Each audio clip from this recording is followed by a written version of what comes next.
O silêncio no Tribunal de Justiça de São Paulo era ensurdecedor. Rodrigo Silva estava sentado no banco dos réus, as mãos trêmulas entrelaçadas sobre a mesa de madeira escura, o rosto pálido como o papel que continha sua sentença iminente. Aos 38 anos, o contador que sempre vivera uma vida honesta e regrada via seu mundo desmoronar diante de acusações que nunca imaginara enfrentar. Desvio de 15 milhões de reais.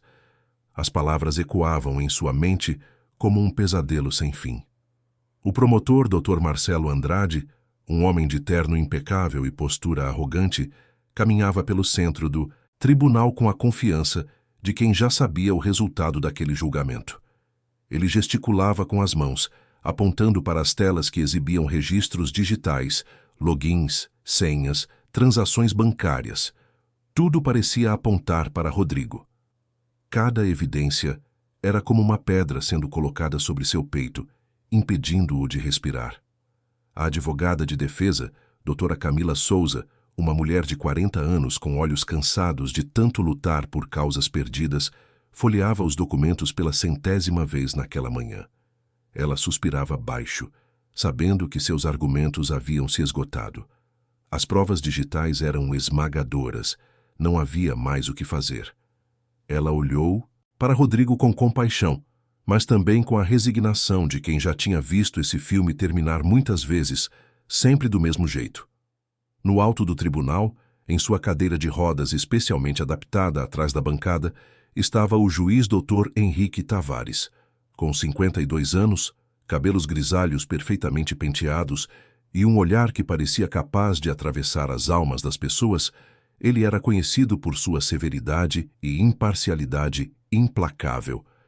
Havia 5 anos, um acidente de carro o deixara paralisado da cintura para baixo, mudando não apenas seu corpo, mas também sua perspectiva sobre a vida.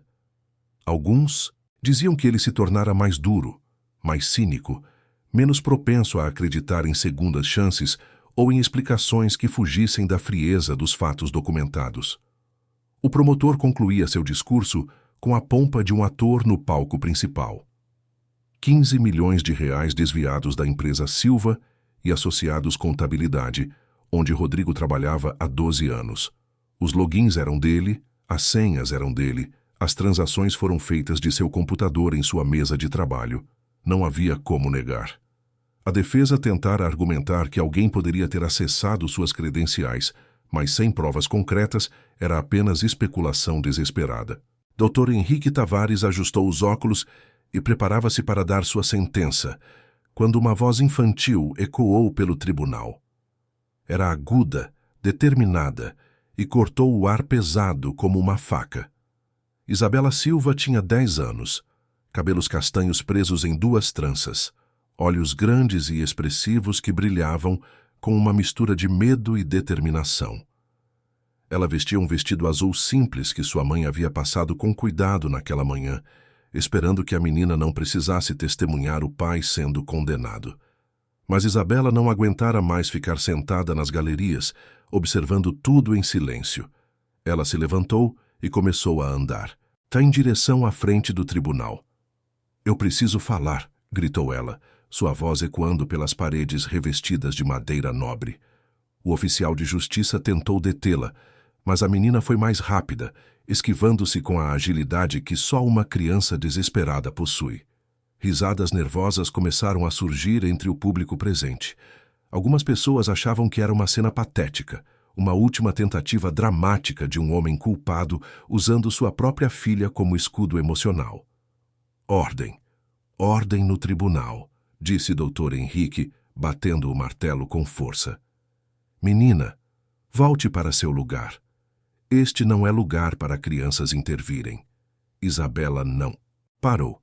Ela continuou andando até ficar bem na frente da bancada do juiz, olhando para cima, seus olhos encontrando os dele. As risadas aumentaram, mas ela as ignorou completamente. Havia algo em sua postura, em seu olhar, que fez Dr. Henrique hesitar antes de chamar novamente o oficial de justiça. "Meu pai é inocente", disse Isabela, sua voz tremendo, mas firme. "E eu posso provar." O promotor Dr. Marcelo Andrade soltou uma risada sarcástica. Excelência, isso é um desrespeito ao tribunal. Peço que a criança seja retirada imediatamente. Não podemos permitir esse tipo de circo em um julgamento sério. Doutora. Camila levantou-se, tentando proteger a menina. Isabela não deveria estar aqui, disse ela, lançando um olhar preocupado para a criança. Mas havia também um lampejo de curiosidade em seus olhos. O que Isabela poderia saber que ela mesma desconhecia? Dr. Henrique observou a menina com atenção. Havia algo nela que o intrigava. Talvez fosse a coragem pura de enfrentar um tribunal cheio de adultos. Talvez fosse a maneira como ela o olhava, não com medo, mas com uma esperança quase feroz. Ele deveria mandá-la embora, era o protocolo, mas algo o fez hesitar. Isabela aproveitou o momento de silêncio. Senhor, juiz, disse ela, sua voz ganhando força. Eu sei que o senhor está em uma cadeira de rodas. Eu sei que o senhor não pode andar. Mas eu faço uma promessa ao senhor. Se o senhor libertar meu pai, se o senhor ouvir o que eu tenho a dizer e perceber que ele é inocente, eu faço o senhor voltar a andar. O tribunal explodiu em gargalhadas. Era absurdo, era ridículo, era a declaração mais ingênua que qualquer um daqueles advogados experientes já havia ouvido. O promotor Dr. Marcelo ria abertamente, apoiando-se na mesa. Até alguns dos jurados não conseguiam conter os sorrisos nervosos. Dr. Henrique, no entanto, não riu. Seu rosto permaneceu impassível, mas algo mudou em seus olhos. Havia uma dor antiga ali, uma ferida que nunca cicatrizara completamente. A menina tocara em algo profundo, mesmo sem saber. Ele olhou para Isabela, estudando-a com atenção, e viu que ela não estava brincando. Ela acreditava no que dizia com cada fibra de seu ser. Menina, disse ele com voz grave, você não sabe o que está dizendo. Eu estou nesta cadeira há 5 anos. Médicos, fisioterapeutas, especialistas de todo o mundo me examinaram. Não há cura para minha condição. Isabela não se abalou. Eu sei, senhor, mas eu também sei que meu pai não roubou aquele dinheiro. E se o senhor me der uma chance, apenas uma chance de mostrar a verdade, algo vai mudar. Eu sinto isso. O promotor Dr. Marcelo se adiantou. Excelência, isso já passou de todos os limites.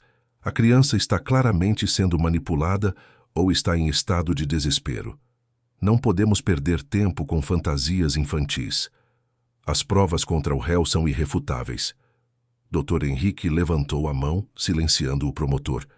Ele continuou olhando para Isabela, e por um momento o tribunal inteiro pareceu desaparecer. Era apenas ele e aquela menina, 2 seres humanos conectados por um fio invisível de esperança e desespero. 30 segundos, disse Dr. Henrique finalmente, sua voz ecoando pelo silêncio súbito. Você tem 30 segundos para me dizer o que você acha que sabe. Se não for relevante, você será retirada, e eu darei minha sentença. Isabela respirou fundo. Seu coração batia tão forte que ela podia ouvi-lo em seus ouvidos. Era agora ou nunca. Na noite de 15 de março, disse ela, sua voz clara e decidida, quando os computadores mostram que meu pai estava fazendo essas transferências de dinheiro, ele não estava no escritório. Ele estava comigo no Hospital São Lucas, na ala pediátrica. Eu tive uma crise e precisei de atendimento de emergência. Meu pai ficou comigo a noite inteira. Ele nunca saiu do meu lado. O silêncio que se seguiu foi diferente. Não era mais de escárnio ou diversão. Era de choque genuíno. Doutora Camila pegou seus papéis freneticamente, procurando por algo que ela sabia que não estava lá. O promotor Dr. Marcelo franziu a testa, claramente surpreso. Dr. Henrique se inclinou para frente em sua cadeira de rodas. Isso não consta nos autos, disse ele. Lentamente. Eu sei, respondeu Isabela, lágrimas começando a formar-se em seus olhos. Ninguém perguntou. Ninguém quis saber onde meu pai estava naquela noite. Eles só olharam para os computadores e decidiram que ele era culpado. Dr. Henrique olhou para os papéis diante dele. Depois olhou para Rodrigo, que estava de pé agora, lágrimas escorrendo por seu rosto. Era verdade. Cada palavra que sua filha dissera era verdade. E ninguém, absolutamente ninguém, havia investigado seu paradeiro naquela noite específica.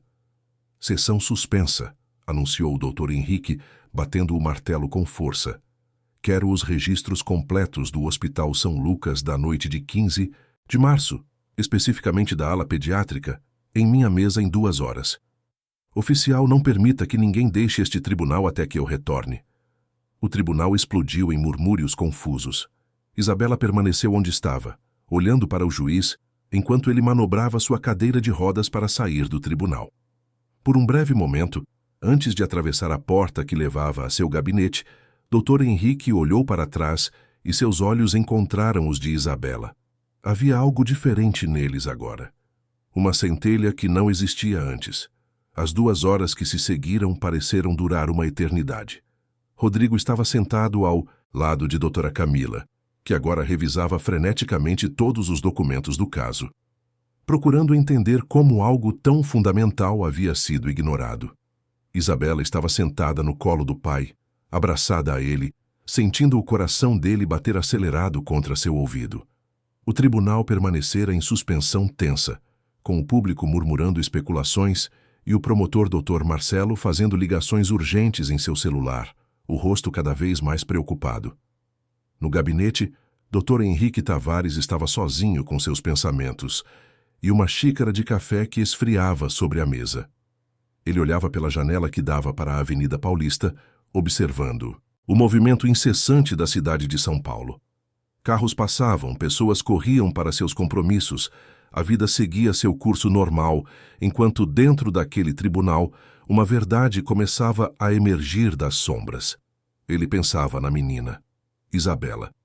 Havia algo nela que tocara uma parte dele que pensava estar morta há muito tempo. Talvez fosse a inocência pura de sua fé, ou talvez fosse a coragem de enfrentar um sistema inteiro sozinha. Mas o que o incomodava mesmo era a promessa que ela fizera. Fazer ele andar novamente. Era impossível, ele sabia disso. Os médicos haviam sido claros. A lesão na coluna era irreversível. E ainda assim, pela primeira vez em 5 anos, ele se permitiu sentir algo que se assemelhava à esperança. O acidente. Ele raramente pensava naquilo de forma detalhada. Era doloroso demais. Mas agora, enquanto esperava os documentos do hospital, as memórias voltavam com força total. Ele estava investigando um grande caso de corrupção, envolvendo desvios de recursos públicos e lavagem de dinheiro. Havia coletado evidências por meses, estava próximo de expor toda uma rede de políticos e empresários corruptos. E então, numa noite chuvosa, voltando para casa, seu carro foi atingido por um caminhão que veio do nada. As autoridades disseram que foi um acidente, que o motorista do caminhão perdeu o controle. Mas Dr. Henrique sempre soube a verdade. Não foi acidente. Uma batida na porta o trouxe de volta ao presente. Entre, disse ele, endireitando-se em sua cadeira. Um oficial entrou carregando uma pasta grossa. Os documentos do Hospital São Lucas, Excelência. Registro completo da noite de 15 de março. Dr. Henrique pegou a pasta com mãos que tremiam levemente. Obrigado. Pode se retirar. Ele abriu o arquivo e começou a ler. Página após página, suas sobrancelhas se erguiam cada vez mais. Ali estava. Entrada, de Isabela Silva, 10 anos, às 19h42. Acompanhada por seu pai, Rodrigo Silva. Diagnóstico: crise respiratória aguda. Permanência, até às 6h15 da manhã seguinte. E as transferências fraudulentas haviam ocorrido entre 21h e 2h da madrugada. Rodrigo Silva não poderia estar em 2 lugares ao mesmo tempo. Ele leu mais adiante e encontrou uma anotação de uma enfermeira. Nome: Márcia Oliveira. A nota dizia: pai permaneceu ao lado da criança durante toda a noite. Muito preocupado e atencioso. Não deixou o quarto nem para comer. Doutor. Henrique fechou os olhos e respirou fundo. Era um álibi perfeito, irrefutável. E não estava nos autos do processo.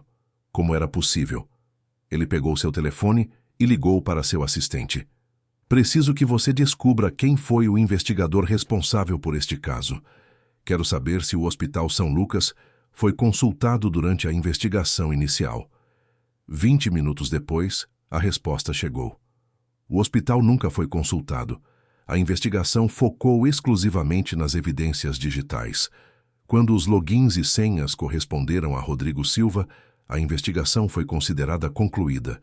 Dr. Henrique sentiu a raiva subir por sua garganta. Investigação preguiçosa. Ou, pior, deliberadamente incompleta.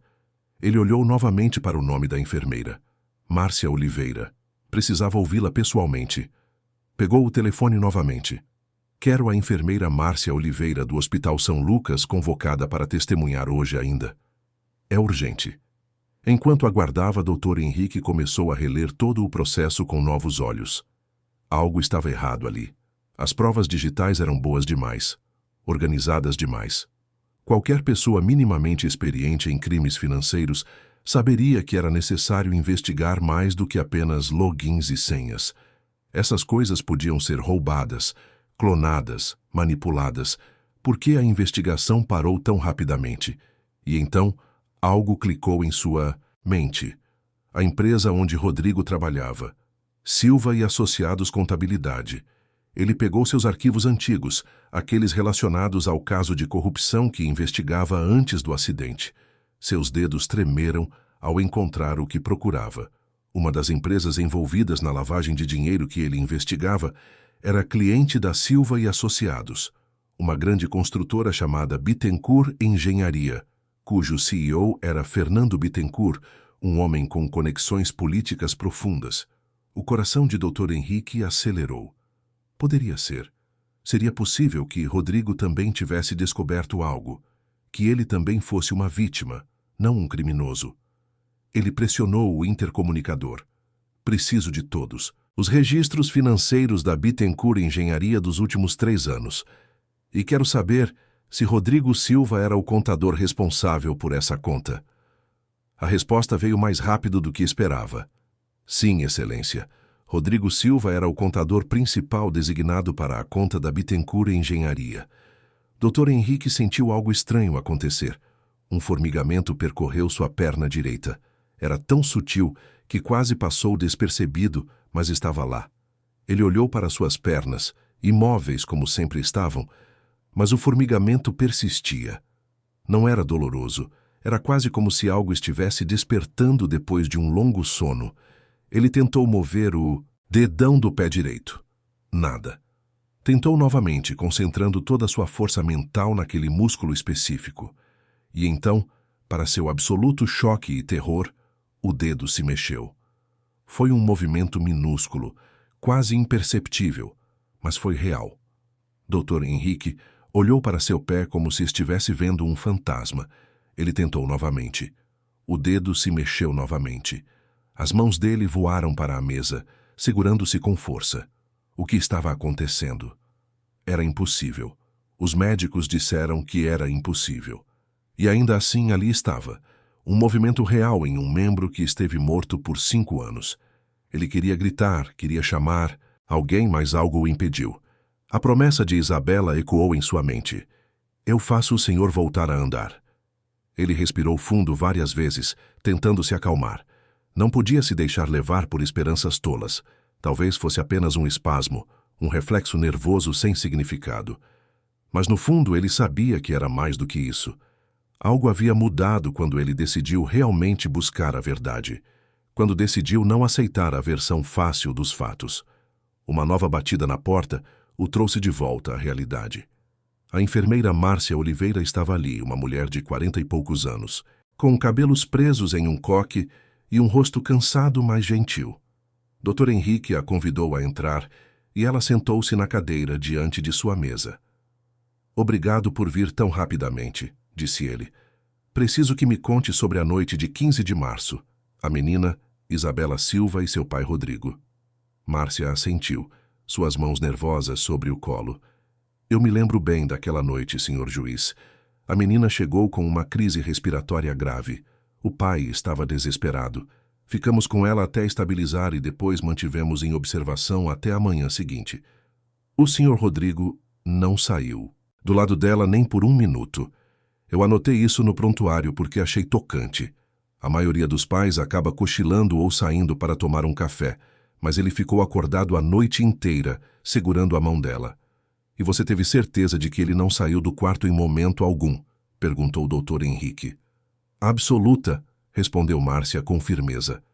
Eu estava de plantão naquela noite e passei várias vezes pelo quarto para verificar os sinais vitais da menina. Ele sempre estava lá. Chegou até a recusar comida que oferecemos. Dr. Henrique fez uma pausa antes de fazer a próxima. Pergunta. Senhora Márcia, a polícia a procurou durante a investigação inicial. Sim, senhor, respondeu ela. E algo mudou em sua expressão. Um detetive veio ao hospital algumas semanas depois. Eu contei exatamente o que acabei de contar ao senhor. Ele anotou tudo e disse que seria incluído no relatório. E o que aconteceu depois, Dr. Henrique já sabia a resposta, mas precisava ouvir dela. Nada, senhor. Nunca mais ouvi falar do caso até receber a convocação hoje. Márcia parecia confusa. Achei estranho na época, mas pensei que talvez meu depoimento não fosse relevante. Dr. Henrique sentiu a raiva subir novamente, mas manteve a compostura. Obrigado, senhora Márcia. Sua presença será necessária no tribunal hoje. Por favor, aguarde do lado de fora. Quando ela saiu, Dr. Henrique ficou sozinho com suas conclusões. O depoimento dela fora deliberadamente suprimido. Alguém queria Rodrigo Silva condenado, não importava a verdade. E se sua teoria estava correta, Rodrigo era apenas mais uma vítima de uma conspiração muito maior. Dr. Henrique Tavares retornou ao tribunal 2 horas depois, mas ele era um homem diferente. Não apenas pelo formigamento persistente em suas pernas, que agora se estendia até os joelhos, mas pela certeza crescente de que estava diante de algo muito maior do que um simples caso de desvio de dinheiro. Ele tinha passado os últimos minutos em seu gabinete tentando mover novamente os dedos dos pés e, para seu espanto, conseguira. Pequenos movimentos, quase imperceptíveis, mas reais. Cada vez que uma peça da verdade se encaixava, seu corpo parecia responder. Quando ele entrou no tribunal, todos se levantaram. Isabela, que estava sentada ao lado do pai, olhou para ele com aqueles olhos enormes, cheios de esperança. Dr. Henrique evitou seu olhar. Ainda não estava pronto para processar o que estava acontecendo com seu corpo. Precisava focar no caso, na justiça que precisava ser feita. Sessão reiniciada, anunciou ele, batendo o martelo. Convoco aos autos a enfermeira Márcia Oliveira. Márcia entrou no tribunal com passos hesitantes, claramente nervosa. Ela nunca imaginara que um dia estaria testemunhando em um tribunal. Depois de prestar juramento, ela tomou seu lugar no banco das testemunhas. Dr. Henrique conduziu o interrogatório com precisão cirúrgica, fazendo-a repetir cada detalhe daquela noite de 15 de março. Cada palavra dela era uma martelada na acusação contra Rodrigo. O promotor Dr. Marcelo Andrade estava visivelmente agitado. Ele se levantou para contra-interrogar, mas suas perguntas soavam fracas, desesperadas. Enfermeira, é possível que o Sr. Rodrigo Silva tenha saído do quarto em algum momento e a senhora não tenha percebido. Márcia foi firme. Não, senhor. Eu estava de plantão naquela noite e nossa ala tem apenas 12 quartos. Eu passava a cada 30 minutos verificando todos os pacientes. O Sr. Rodrigo estava sempre lá. Mas certamente ele poderia ter usado um laptop ou celular para fazer as transferências do próprio hospital, insistiu o promotor. Dr. Henrique interveio. Promotor, os registros mostram que as transferências foram feitas do computador físico do escritório do réu, utilizando reconhecimento biométrico de impressão digital. Impossível de replicar remotamente. O promotor empalideceu. Excelência, peço um intervalo para reavaliar as provas à luz desta nova informação. Negado, respondeu Dr. Henrique com firmeza. Mas eu tenho algumas perguntas para fazer ao promotor. Dr. Marcelo, por que o Hospital São Lucas não foi consultado durante a investigação inicial? O promotor hesitou. Excelência, a investigação focou nas evidências digitais que eram conclusivas, mas não checaram o paradeiro do acusado na noite do crime. Isso é procedimento básico de investigação? A voz de Dr. Henrique era cortante. E tenho aqui um documento que mostra que a enfermeira Márcia prestou depoimento a um detetive da polícia. Por que esse depoimento foi omitido do processo? Dr. Marcelo começou a suar. Excelência, eu recebi o processo já montado pela polícia. Não tive participação na fase investigativa. Dr. Henrique pegou outro documento. Este é o nome do delegado responsável pela investigação. Delegado Gustavo Barros, da Divisão de Crimes Financeiros. Quero ele convocado imediatamente. Excelência, interveio o promotor, sua voz agora claramente nervosa. Isso está fugindo do escopo do julgamento atual. Ao contrário, rebateu o Dr. Henrique, está indo direto ao cerne da questão. Se há evidências de que este processo foi conduzido de forma irregular ou mesmo fraudulenta, é meu dever como juiz investigar. Sessão suspensa por mais 2 horas.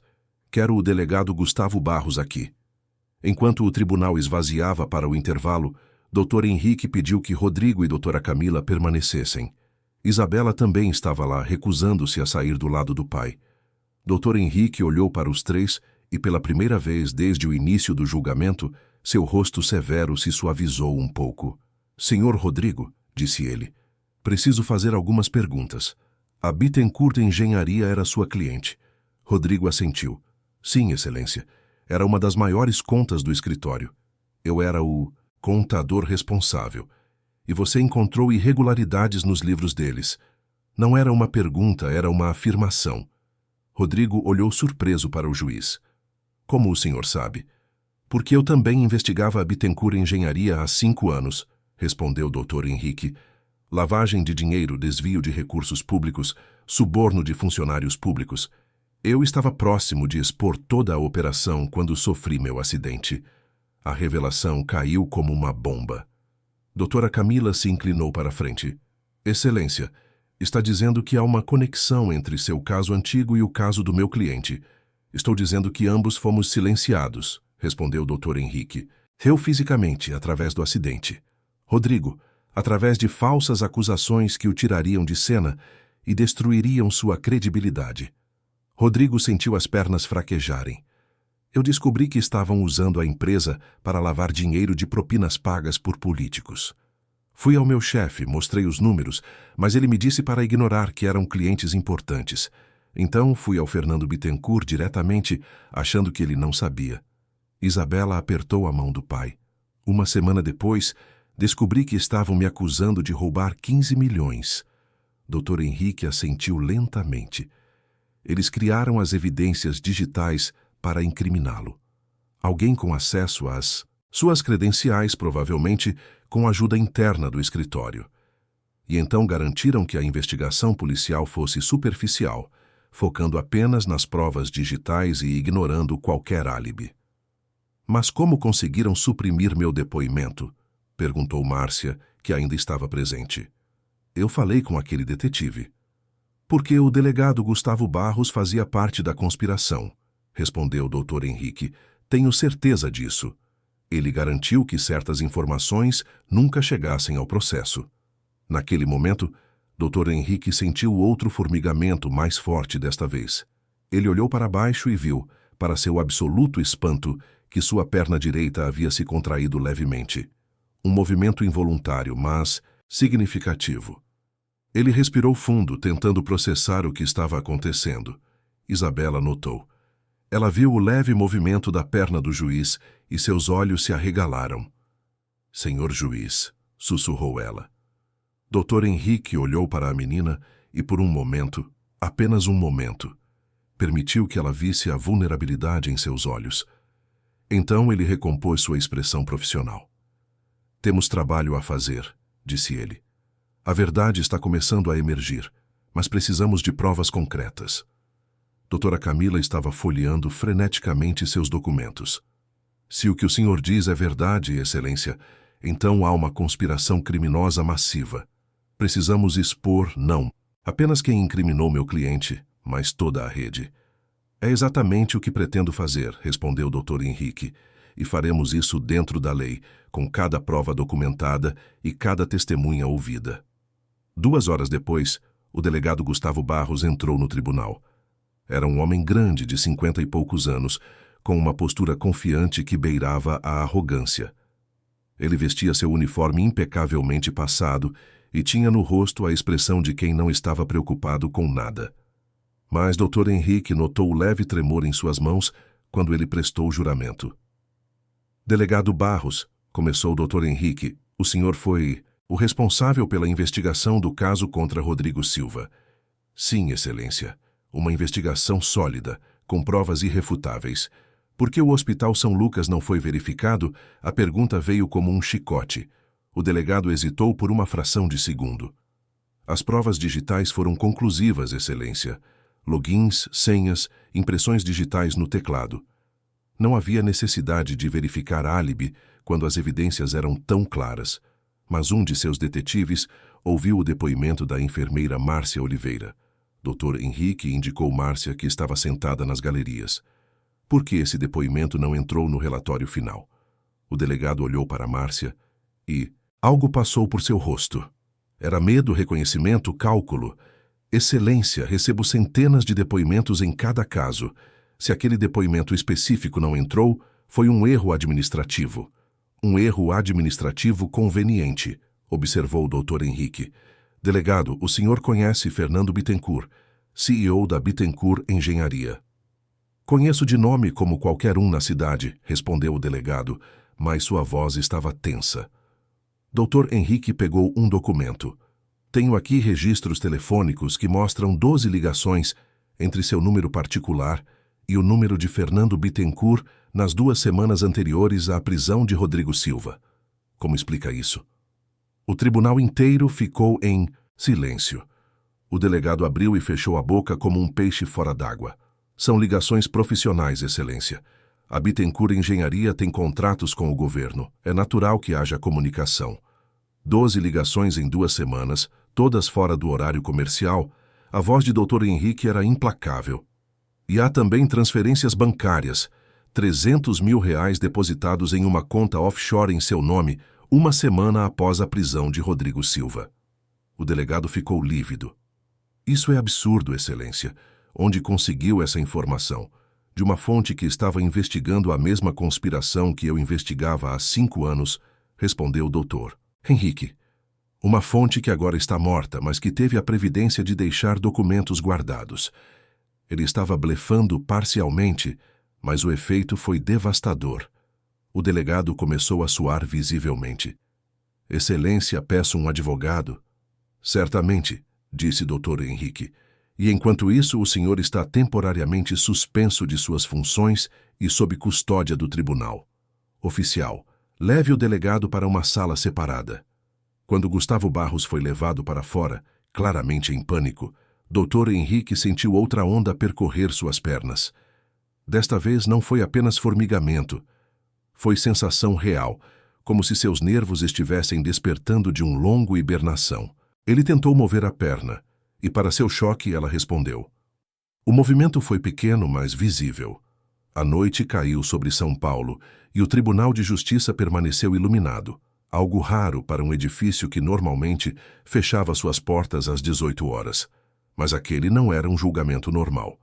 Dr. Henrique havia ordenado que todos permanecessem, sentindo que estava à beira de desvendar algo muito maior do que qualquer um imaginara. Em seu gabinete, ele trabalhava febrilmente, cruzando documentos, fazendo ligações, conectando pontos que estiveram separados por 5 anos. Cada nova conexão que fazia, cada nova evidência que descobria, trazia consigo aquela sensação estranha em suas pernas. Era como se seu corpo estivesse acordando junto com a verdade. Ele havia experimentado se levantar apoiado na mesa e conseguira sustentar parte do peso por alguns segundos antes de cair de volta na cadeira. Era impossível, mas estava acontecendo. A porta se abriu e doutora Camila entrou com mais documentos. Excelência, consegui os registros que pediu. Fernando Bittencourt tem conexões com pelo menos 3 políticos de alto escalão, incluindo o deputado Paulo Mendes, que é presidente da Comissão de Fiscalização de Obras Públicas. Dr. Henrique pegou os papéis e examinou-os cuidadosamente. É claro, murmurou. Ele aprova os contratos públicos, Bittencourt paga as propinas. O dinheiro é lavado através de várias empresas, incluindo a que emprega Rodrigo como contador. E quando Rodrigo descobre e ameaça expor, eles o eliminam do tabuleiro, completou doutora Camila. Mas, Excelência, ainda não temos provas concretas ligando o deputado Mendes diretamente ao esquema. Dr. Henrique sorriu pela primeira vez em muito tempo. Ainda não, mas tenho uma testemunha que pode mudar isso. Ele pegou o telefone e fez uma ligação. Preciso que localize o promotor Dr. Marcelo Andrade imediatamente. Não me importa onde ele esteja, traga-o de volta ao tribunal agora. 1 hora depois, Dr. Marcelo Andrade foi escoltado de volta ao tribunal. Ele não estava mais com seu terno impecável. Sua gravata estava torta, seu rosto estava pálido e havia um olhar de pânico absoluto em seus olhos. Dr. Henrique o observou com interesse, enquanto o promotor era levado a seu gabinete. Dr. Marcelo, começou o juiz, sua voz calma, mas firme, chegou a hora de fazer uma escolha. Sei que você está envolvido nesta conspiração. As evidências contra você estão se acumulando. Excelência, eu não. O promotor tentou protestar, mas sua voz falhou. Não termine. Essa frase, interrompeu o Dr. Henrique, porque mentir agora só vai piorar sua situação. Olhe para mim. Estou lhe oferecendo uma única oportunidade de fazer a coisa certa. Conte-me tudo o que sabe e coopere completamente, e levarei isso em consideração. Continue mentindo e garanto que passará o resto de sua vida pagando por seus crimes. Dr. Marcelo começou a tremer. Suas mãos agarraram os braços da cadeira. Eles vão me eliminar se eu falar, sussurrou ele. Você não entende o poder dessas pessoas. Então está admitindo que há uma conspiração? Dr. Henrique se inclinou para a frente. O promotor fechou os olhos. Sim, ele respirou fundo várias vezes. Eu fui coagido. Eles têm informações sobre mim, coisas do meu passado. Me ameaçaram, disseram que destruiriam minha carreira, minha família. Quem são eles? Dr. Henrique manteve sua voz neutra, sem julgamento. Fernando Bittencourt é o financiador. Ele controla o dinheiro. O deputado Paulo Mendes é o facilitador político.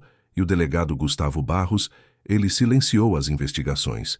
Garantiu que pessoas como Rodrigo fossem incriminadas sem possibilidade de defesa. E você, qual era seu papel? Perguntou o Dr. Henrique. Eu garantia que os casos chegassem ao tribunal com acusações que parecessem sólidas. Suprimia evidências. De defesa, apresentava apenas o que eles queriam que fosse visto. Dr. Marcelo estava chorando agora. Eu me odeio por isso. Cada caso que manipulei, cada pessoa inocente que ajudei a condenar, me corrói por dentro. Quantas pessoas? A pergunta de Dr. Henrique era fria. 15, talvez 20 ao longo dos anos. Todas eram ameaças ao esquema. Contadores que descobriram irregularidades, auditores que fizeram perguntas demais, pequenos empresários que se recusaram a participar da lavagem de dinheiro. Dr. Henrique sentiu a raiva subir como lava, mas manteve o controle. Você tem provas do que está dizendo? Dr. Marcelo hesitou. Tenho gravações, e-mails, documentos. Guardei tudo como seguro de vida. Se algo acontecesse comigo, tudo seria liberado. Onde estão essas provas? Dr. Henrique já sabia que estava perto de virar o jogo completamente, com meu advogado particular em um envelope lacrado. Instruções de que, se algo acontecer comigo, o envelope deve ser aberto e enviado à imprensa e à Procuradoria-Geral. Dr. Henrique pegou seu telefone. Ligue para seu advogado agora. Peça que traga o envelope para cá imediatamente. E, Dr. Marcelo, você ficará sob proteção do tribunal até que tudo isso seja resolvido. Enquanto o promotor fazia a ligação com mãos trêmulas, Dr. Henrique sentiu outro espasmo em suas pernas. Desta vez foi mais forte, quase doloroso. Ele olhou para baixo e viu que suas coxas haviam se contraído visivelmente. Algo extraordinário estava acontecendo. A cada passo em direção à verdade, a cada momento em que a justiça se aproximava, seu corpo respondia. O advogado de Dr. Marcelo chegou meia hora depois, carregando um envelope grosso e amarelo. Ele o entregou relutantemente, claramente confuso sobre o que estava acontecendo. Dr. Henrique abriu o envelope e começou a examinar seu conteúdo.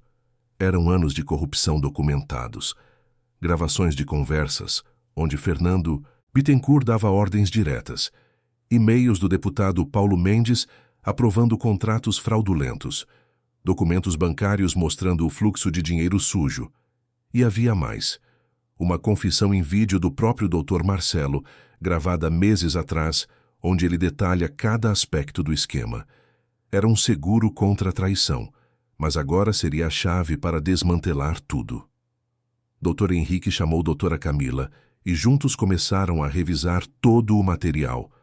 Isso é suficiente, disse ela com admiração e horror. Isso derruba todos eles.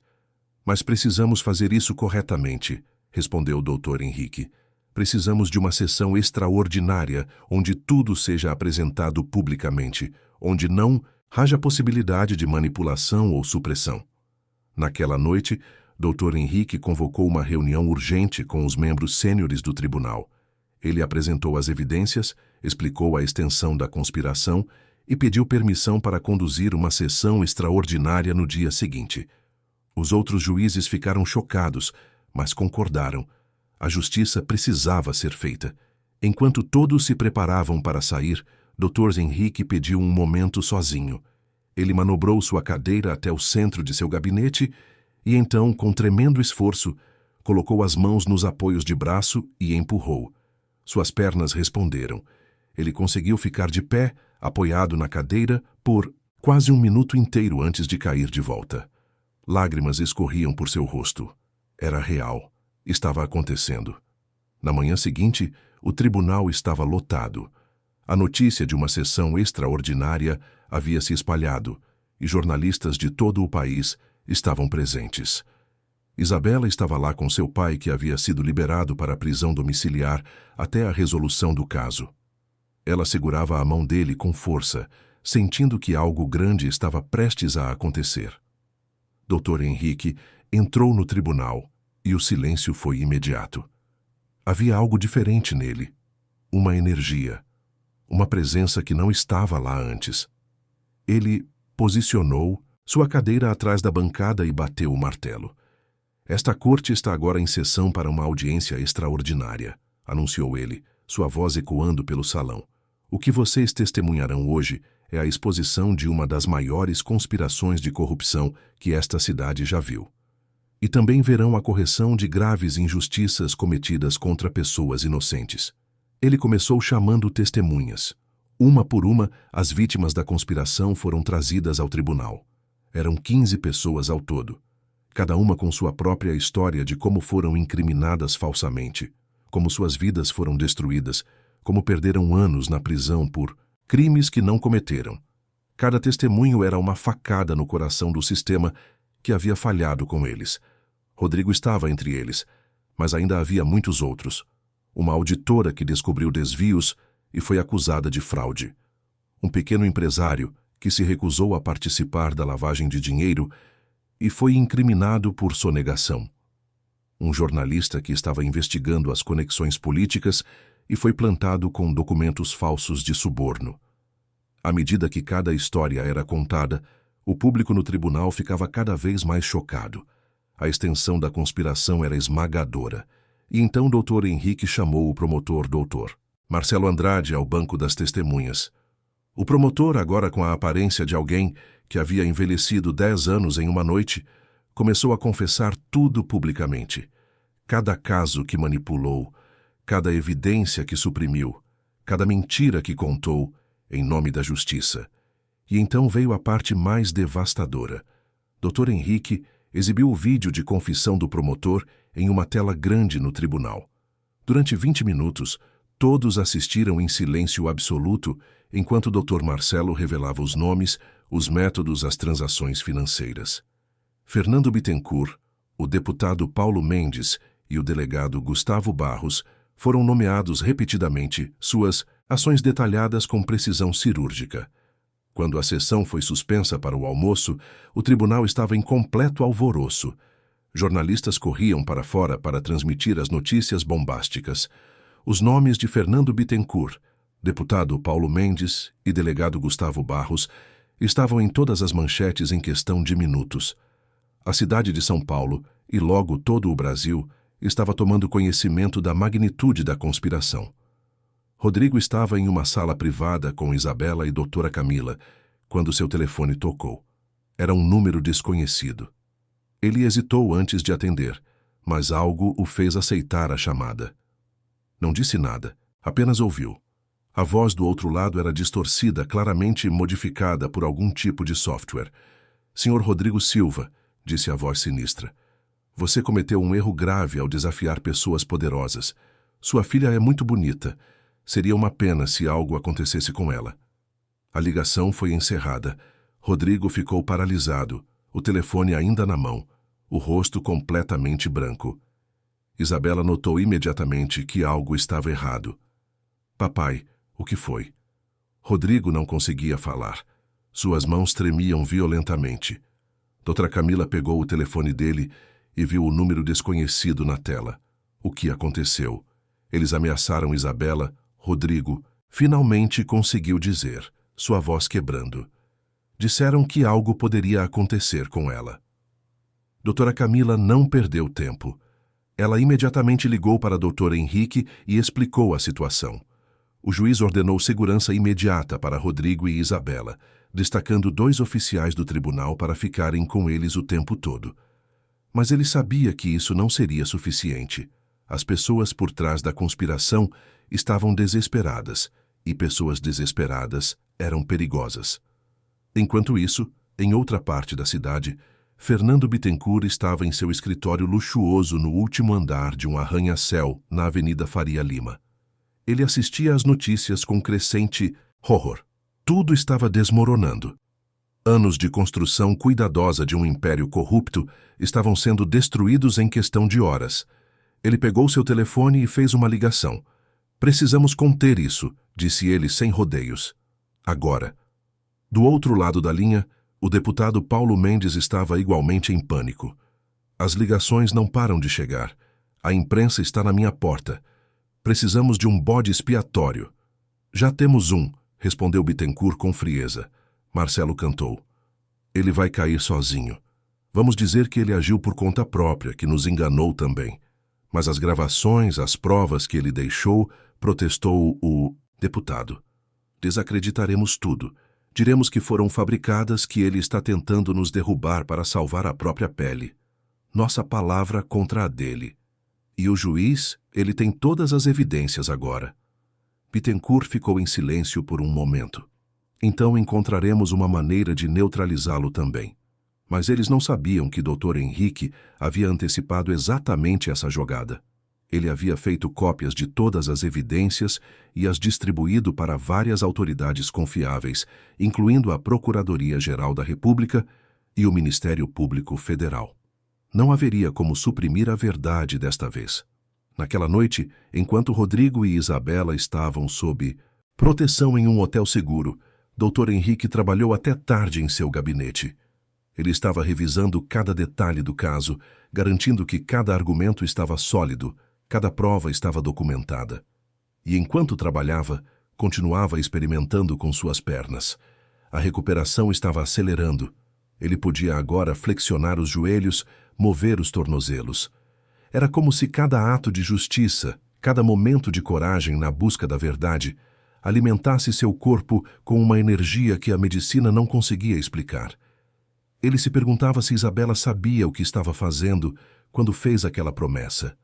Ela havia tocado em algo profundo, algo quase místico sobre a conexão entre justiça e cura, entre verdade e restauração.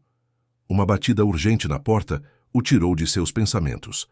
Era um oficial de segurança, o rosto tenso. Excelência, há um problema. A enfermeira Márcia Oliveira. Houve uma tentativa de invasão em sua casa.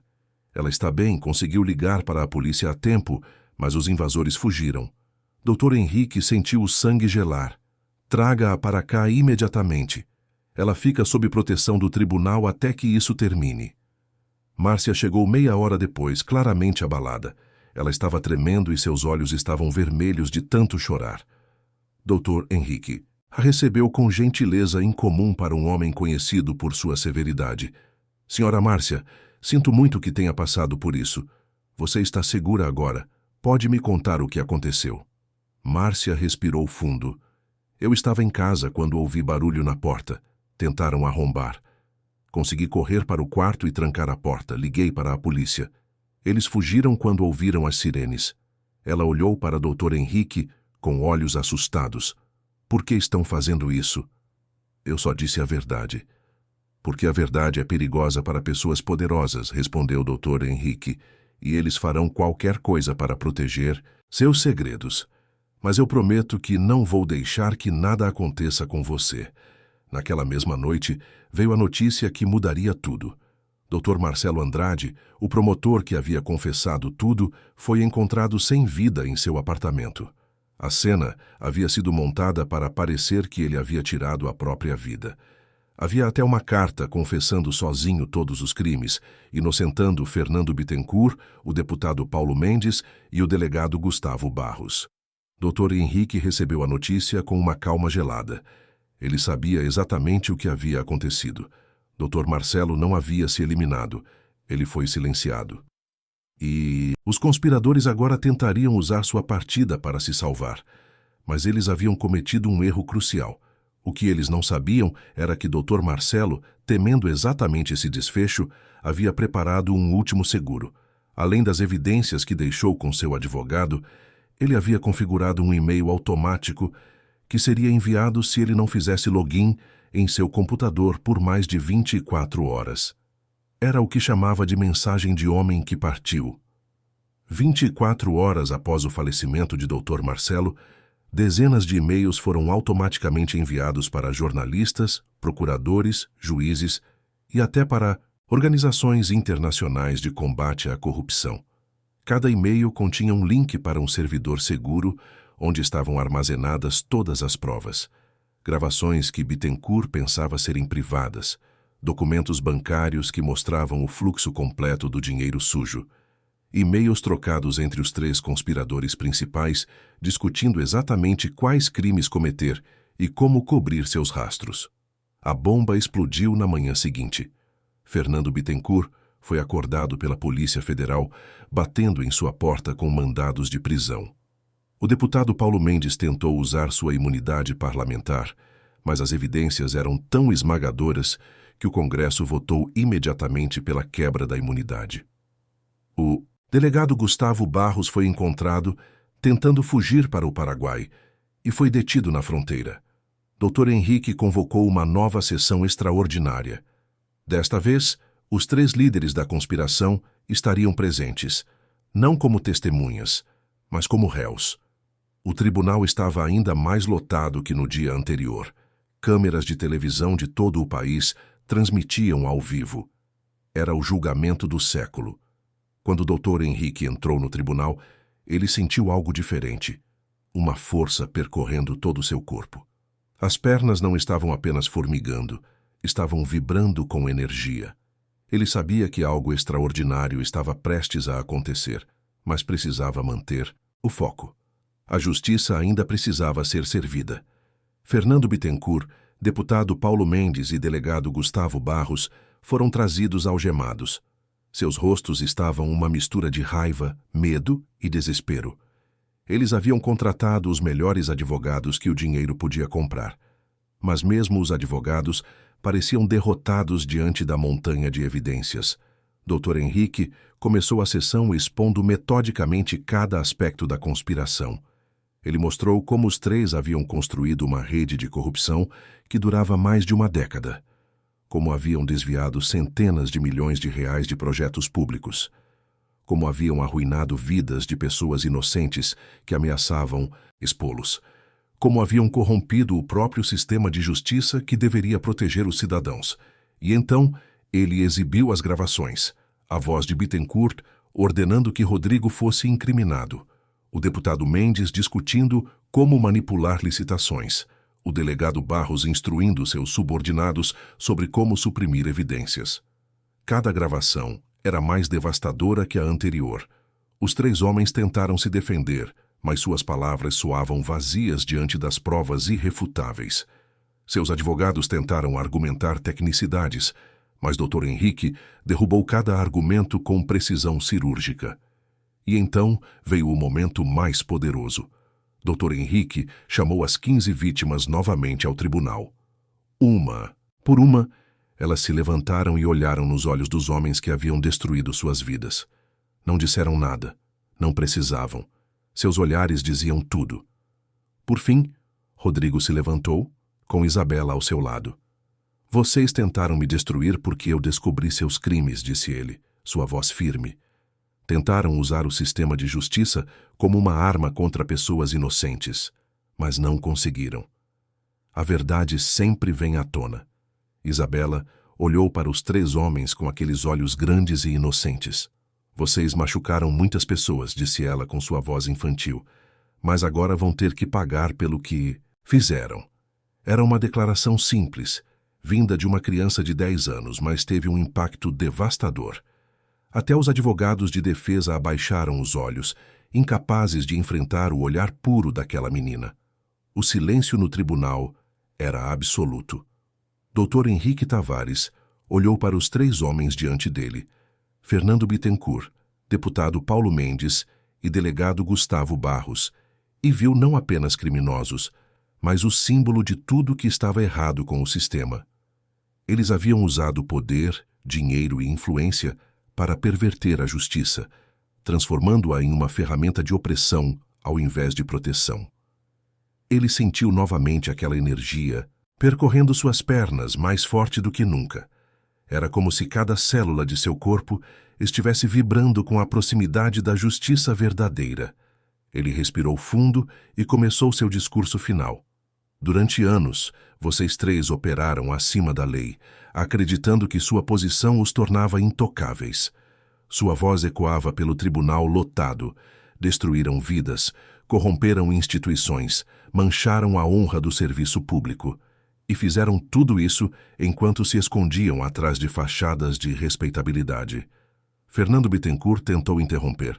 Excelência, isso é um circo midiático. Não há provas concretas. Dr. Henrique bateu o martelo com força. Silêncio! Ele olhou para Bittencourt com intensidade. Há centenas de horas de gravações, milhares de documentos, dezenas de testemunhas e, acima de tudo, há 15 vidas destruídas que são o testemunho vivo de seus crimes. Ele continuou, sua voz ganhando força e paixão. Vocês tentaram me silenciar há 5 anos. Aquele acidente que me deixou nesta cadeira não foi acidente. Foi uma tentativa de parar minha investigação. Vocês acharam que me destruindo fisicamente, destruiriam também minha capacidade de buscar a verdade. Mas estavam enganados.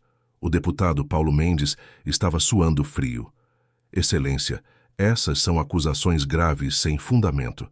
Sem fundamento, Dr. Henrique pegou um documento. Tenho aqui registros de ligações entre o delegado Barros e o motorista do caminhão que me atingiu. 3 ligações na semana antes do acidente. E uma transferência de R$50 mil 2 dias após o acidente. Ele olhou diretamente para o delegado. Você ordenou que me tirassem do caminho. Gustavo Barros ficou lívido, mas não disse nada. Seus advogados tentaram protestar, mas Dr. Henrique os silenciou com um olhar. E então veio Rodrigo Silva, continuou Dr. Henrique. Um homem honesto que fazia seu trabalho e descobriu suas operações de lavagem de dinheiro. Ao invés de permitir que a verdade viesse à tona, vocês o incriminaram, plantaram evidências digitais, suprimiram seu álibi. Tentaram destruir não apenas sua carreira, mas sua própria liberdade. Rodrigo estava de pé, lágrimas escorrendo por seu rosto. Isabela segurava sua mão com força, olhando para o juiz com admiração e esperança. Mas vocês subestimaram algo fundamental, disse Dr. Henrique, sua voz suavizando um pouco. Subestimaram o amor de uma filha por seu pai. Subestimaram a coragem de uma criança de 10 anos que estava disposta a enfrentar um tribunal inteiro para salvar seu pai inocente. Ele olhou para Isabela e sorriu, algo raro para o juiz. Severo. Isabela, você veio até mim e fez uma promessa impossível. Disse que me faria andar novamente se eu libertasse seu pai. Na época, pensei que era ingenuidade infantil, mas você me ensinou algo que eu havia esquecido em meus anos de cinismo e dor. O tribunal inteiro estava hipnotizado por suas palavras. Algumas pessoas seguravam lenços, enxugando lágrimas que começavam a formar. Os jornalistas pararam de escrever, completamente absortos no momento. Você me ensinou que a verdadeira justiça tem poder não apenas de punir o culpado, mas de curar o ferido. Que quando buscamos a verdade com coragem e pureza de intenção, coisas extraordinárias podem acontecer. Você me lembrou que a fé não é cegueira, mas a capacidade de enxergar possibilidades onde outros veem apenas impossibilidades. E então Dr. Henrique sentiu. Era como se uma onda de energia percorresse todo o seu corpo, da cabeça aos pés. Seus músculos, dormentes por 5 anos, acordaram completamente. Ele olhou para suas pernas e viu que elas estavam se movendo, respondendo a seus comandos mentais como se nunca tivessem parado. Era uma sensação avassaladora, como se 1000 pequenas luzes estivessem se acendendo simultaneamente em seu corpo. O tribunal observava em silêncio absoluto, sem entender ainda o que estava prestes a acontecer. Dr. Henrique colocou suas mãos nos apoios de braço de sua cadeira de rodas. Ele fechou os olhos por um momento, reunindo não apenas força física, mas também coragem emocional para este momento que parecia impossível. Lentamente, com esforço visível, mas também com uma força que não sentia há anos, ele começou a empurrar para cima. Suas pernas tremeram, mas sustentaram. Ele se levantou, saindo completamente da cadeira de rodas pela primeira vez em 5 anos. Um grito coletivo ecoou pelo tribunal. Foi como se o tempo tivesse parado. Pessoas se levantaram de seus lugares, incrédulas, com as mãos cobrindo as bocas abertas em choque. Câmeras focaram nele, enquanto lágrimas escorriam dos rostos dos presentes. Alguns dos oficiais de justiça mais veteranos, que haviam trabalhado com o Dr. Henrique por décadas, choravam abertamente. Isabela foi a primeira a reagir. Ela gritou de alegria e começou a correr em direção à bancada, mas Rodrigo a segurou, também chorando, querendo deixar o juiz ter seu momento de glória e recuperação. Dr. Henrique ficou de pé, apoiado levemente na mesa por segurança, mas claramente sustentando seu próprio peso. Suas pernas tremiam com o esforço de sustentar um corpo que não carregavam há tanto tempo, mas mantinham-se firmes. Ele olhou para suas pernas como se estivesse vendo um milagre, porque era exatamente isso que era. Lágrimas escorriam livremente por seu rosto, lágrimas de alegria, de gratidão, de admiração pelo extraordinário que estava acontecendo. E então, com passo incerto, mas determinado, ele começou a andar. Primeiro um passo, depois outro. Cada passo era uma vitória contra a impossibilidade. Cada movimento era uma celebração da vida retornando.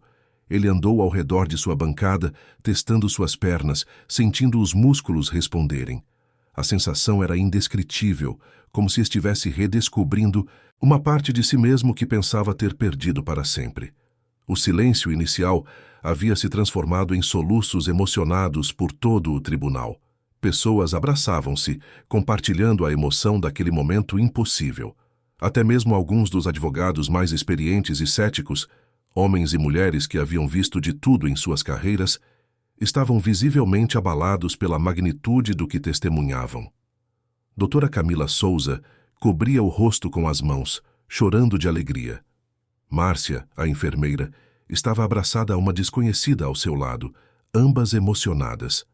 As outras 15 vítimas que haviam sido inocentadas assistiam com reverência, entendendo que estavam presenciando algo que transcendia o jurídico e tocava o espiritual. Dr. Henrique desceu os degraus que levavam ao piso do tribunal. Cada degrau era um desafio, mas ele os vencia com determinação crescente. Até os 3 criminosos olhavam com espanto, percebendo que estavam testemunhando algo além da compreensão comum. Fernando Bittencourt tinha o rosto completamente pálido. O deputado Paulo Mendes parecia ter envelhecido 10 anos em minutos, e o delegado Gustavo Barros olhava para o chão, incapaz de enfrentar o milagre diante de seus olhos. Dr. Henrique caminhou até onde Isabela estava. O tribunal inteiro observava em silêncio respeitoso, enquanto o juiz percorria aquela distância que, para ele, era como atravessar um oceano. Quando finalmente chegou diante da menina, ele se ajoelhou lentamente, agora em sua altura, e pegou suas pequenas mãos nas dele.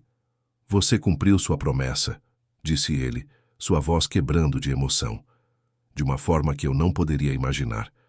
"Você não apenas me fez andar novamente, você restaurou minha fé na humanidade, minha crença de que a justiça ainda vale a pena.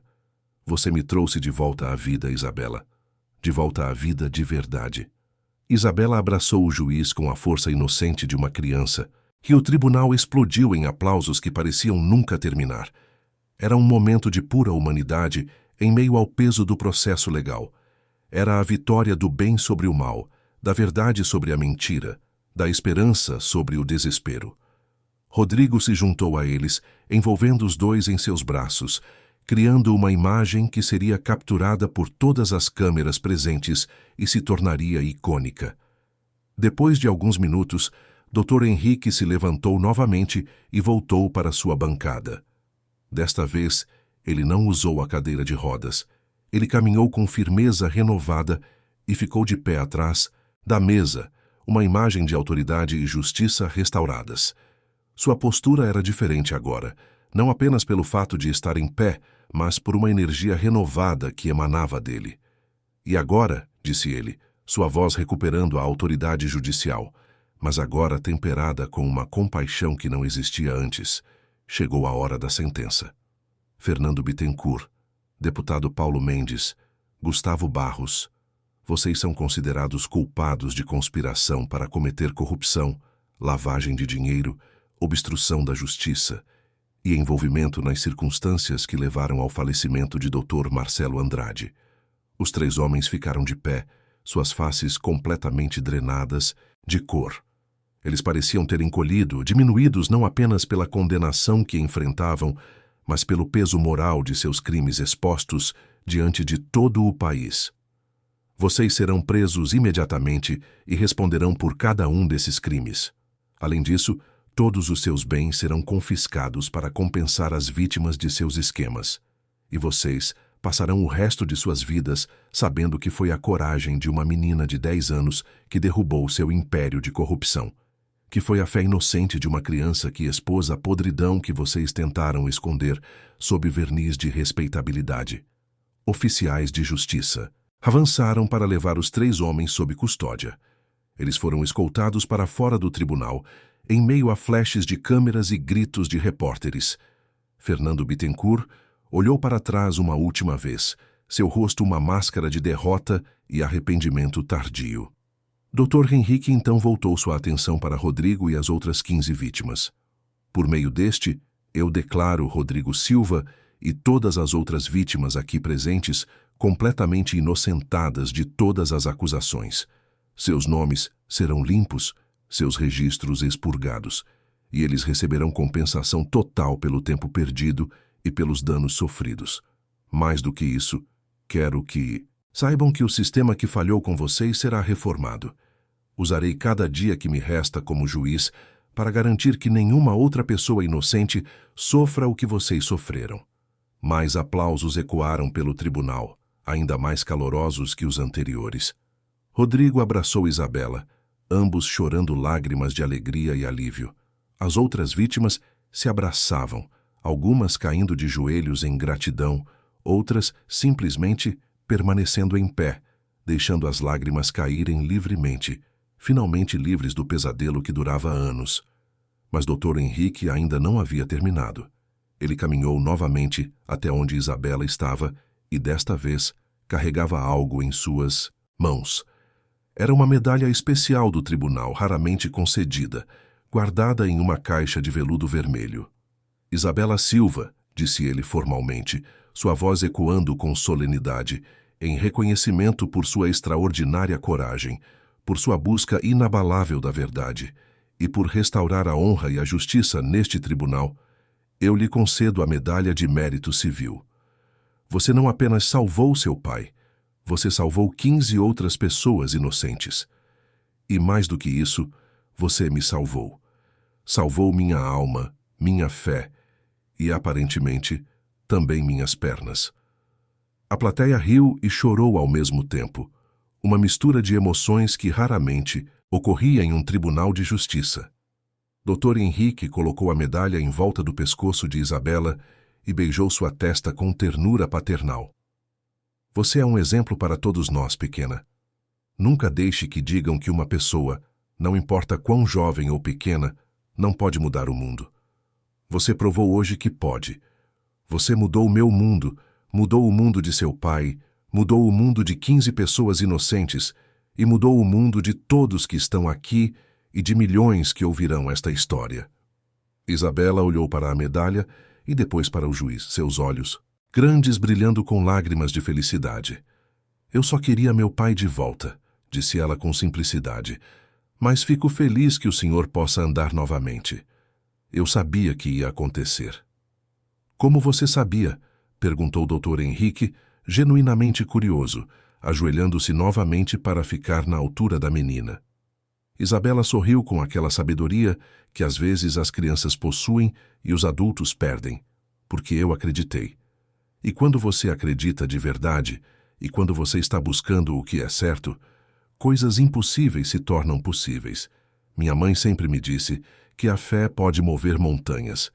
Hoje, ela moveu suas pernas. Eram palavras profundas vindo de uma criança, mas continham uma verdade que todos no tribunal sentiram em seus corações. Dr. Henrique assentiu, aceitando a sabedoria que vinha daquela pequena fonte.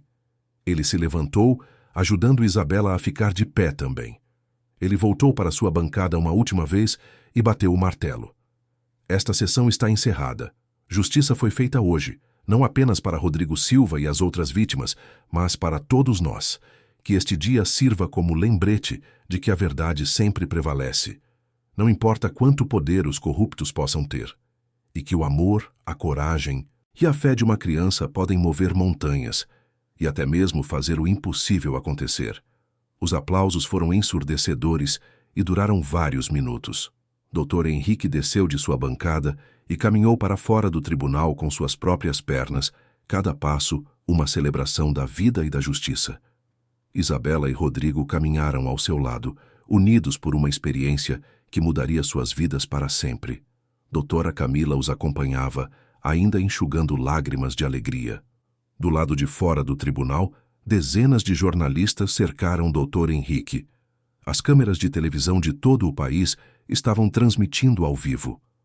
Como o senhor explica o que aconteceu? Perguntaram. É medicamente possível. Dr. Henrique pensou por um momento antes de responder, escolhendo suas palavras cuidadosamente. Há coisas neste mundo que a ciência ainda não pode explicar completamente. Eu poderia falar sobre recuperação neurológica espontânea ou remissão inexplicada, mas a verdade é mais simples e mais profunda do que isso. Quando você para de lutar contra a vida, quando você abraça a verdade e a justiça com todo o seu ser, seu corpo responde. O corpo e a alma não estão separados, eles são um. E quando você cura um, você cura o outro. E a menina? Perguntou outro jornalista. Ela realmente fez você andar. Dr. Henrique olhou para Isabela, que estava ao lado de seu pai, sorrindo com aquela inocência pura. Ela me deu algo mais precioso do que a capacidade de andar. Ela me deu esperança, e com esperança todas as outras coisas se tornam possíveis. Ela me mostrou que ainda existe bondade pura neste mundo, que ainda existe coragem genuína, que ainda vale a pena lutar pelo que é certo. Nos dias que se seguiram, a história se espalhou por todo o Brasil e depois pelo mundo. Era a história de coragem, de justiça, de um milagre que desafiava a explicação. Os vídeos do momento em que Dr. Henrique se levantou de sua cadeira de rodas foram vistos por milhões de pessoas em todo o planeta. Fernando Bittencourt, deputado Paulo Mendes e delegado Gustavo Barros foram julgados e condenados a longas penas de prisão. Dezenas de outros envolvidos na conspiração também foram presos nas semanas seguintes. Rodrigo voltou para sua vida, mas agora como um herói nacional. Ele recebeu ofertas de emprego de empresas em todo o país, mas escolheu abrir sua própria firma de consultoria, especializada em detecção de fraudes corporativas. Sua primeira ação foi contratar todas as outras 15 vítimas que haviam sido inocentadas, dando a elas uma segunda chance de reconstruir suas vidas profissionais. Isabela voltou para a escola, onde era tratada como uma celebridade por seus colegas. Mas ela permaneceu humilde, usando sua fama para falar sobre a importância da verdade e da justiça. Ela começou a visitar escolas, compartilhando sua história e incentivando outras crianças a sempre defenderem o que é certo. E Dr. Henrique continuou servindo como juiz, mas agora caminhando pelos corredores do tribunal com suas próprias pernas. Cada manhã, ao se levantar de sua cama e colocar os pés no chão, ele sentia uma gratidão profunda que nunca imaginara possível. Ele se tornou um defensor apaixonado de reformas no sistema de justiça, trabalhando incansavelmente para garantir que nenhuma outra pessoa inocente fosse vítima de conspirações como aquela. 6 meses depois do julgamento histórico, Dr. Henrique organizou uma reunião especial com todas as 15 vítimas que haviam sido inocentadas. Foi um encontro emocionante em um salão nobre do tribunal, onde cada pessoa compartilhou como suas vidas haviam mudado desde que a verdade veio à tona. Algumas haviam reconstruído suas carreiras com sucesso ainda maior que antes, outras haviam encontrado nova paz em diferentes caminhos, dedicando-se a causas sociais ou ao trabalho comunitário, mas todas compartilhavam uma gratidão profunda pela menina de 10 anos que teve coragem de desafiar todo um sistema. Naquela reunião, decorada com flores e fotografias que documentavam a jornada de todos eles, Isabela fez um discurso. Apesar de ter apenas 10 anos, suas palavras carregavam uma sabedoria que tocou todos os presentes. Eu aprendi que a verdade é a coisa mais poderosa do mundo, mais poderosa que dinheiro, mais poderosa que poder político, mais poderosa que qualquer coisa. E aprendi que qualquer pessoa, não importa quão pequena, pode defender a verdade se tiver coragem suficiente. Ela olhou para seu pai, depois para Dr. Henrique, que estava de pé ao seu lado, e finalmente para todas as outras vítimas que se tornaram sua família estendida. Todos nós somos mais fortes do que pensamos. Todos nós podemos fazer coisas impossíveis quando lutamos pelo que é certo. E todos nós temos o poder de curar, não apenas nossos corpos, mas nossas almas e as almas das pessoas ao nosso redor. O amor é mais forte que o medo, a verdade é mais forte que a mentira, e a esperança é mais forte que o desespero. Os aplausos foram calorosos e sinceros, acompanhados por abraços coletivos e mais algumas lágrimas de alegria. E naquele momento, todos entenderam que haviam sido parte de algo verdadeiramente extraordinário. Não apenas um julgamento ou uma exposição de corrupção, mas uma história sobre o poder da fé, do amor e da verdade que transcendia o legal e tocava o humano em seu nível mais profundo.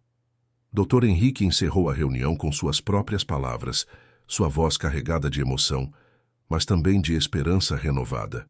Há 1 ano, eu estava preso em uma cadeira de rodas, preso em meu cinismo, preso em minha descrença de que a justiça ainda significava algo. Isabela me libertou de todas essas prisões.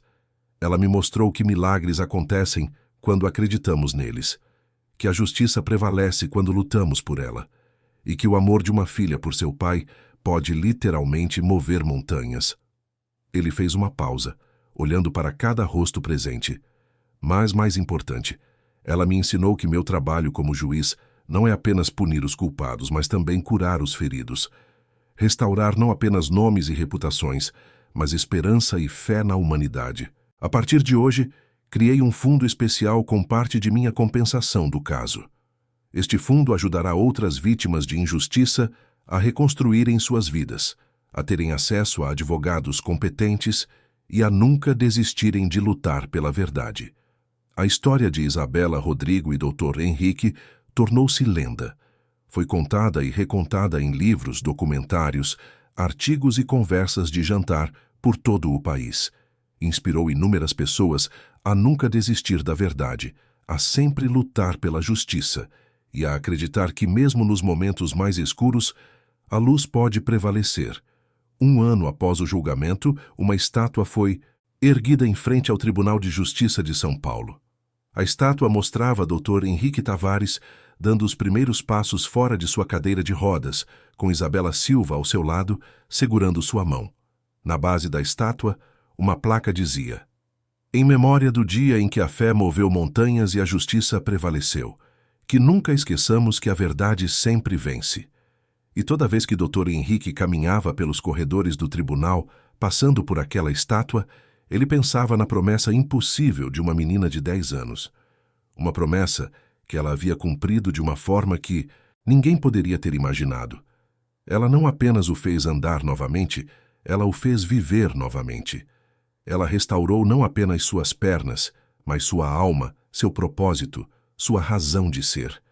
E em noites tranquilas, quando refletia sobre tudo o que havia acontecido, Dr. Henrique chegava sempre à mesma conclusão. Às vezes, os maiores milagres vêm embalados nas menores pessoas. E às vezes, apenas às vezes, quando você acredita verdadeiramente, impossível se torna apenas uma palavra sem significado.